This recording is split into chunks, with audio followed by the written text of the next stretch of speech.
Third chapter, that is motion in straight line. So this 3.11, and this we have to verify whether the statement is true or false with correct explanation. So moving to first part, with zero speed at an instant may have non-zero acceleration at that instant.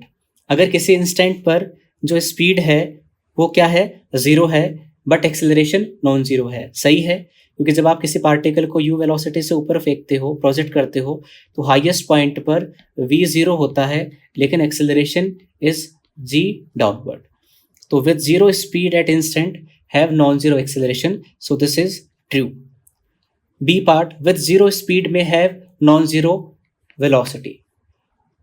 तो speed is equal to magnitude of velocity. जो speed होती है वो किसके बराबर होती है, magnitude of velocity. Speed is equal to magnitude of velocity. तो उसने बोला है कि अगर स्पीड जीरो है तो वेलोसिटी नॉन जीरो होगी. दिस इज फॉल्स, ये पॉसिबल नहीं है.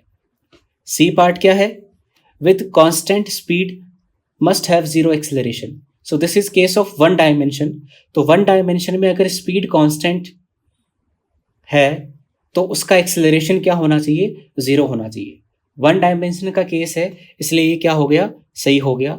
अगर एक्सेलरेशन जीरो नहीं होगा तो पार्टिकल एक्सेलरेट करेगा या फिर रिटार्ड करेगा, तो स्पीड कम या ज़्यादा होने की पॉसिबिलिटी हो सकती है. डी पार्ट में क्या बोला है, with positive value of acceleration must be spreading up. तो ये तो वैसे ही गलत है. क्यों, क्योंकि स्पीड अप कब अर्थ का है, this is condition of acceleration. और पार्टिकल एक्सेलरेट कब करता है, जब एक्सेलरेशन और वेलोसिटी सेम डायरेक्शन में है. तो यहाँ पर अगर आप इसको नेगेटिव मानते हो तो this is case of acceleration negative, but the particle is speeding up because A and B are same direction. अगर यहाँ पर ए पॉजिटिव डायरेक्शन में है और वेलोसिटी नेगेटिव डायरेक्शन में है, तो इस केस में एक्सेलरेशन पॉजिटिव डायरेक्शन में है, लेकिन फिर भी पार्टिकल रिटार्ड करेगा. क्यों, क्योंकि ए और बी अपोजिट डायरेक्शन में.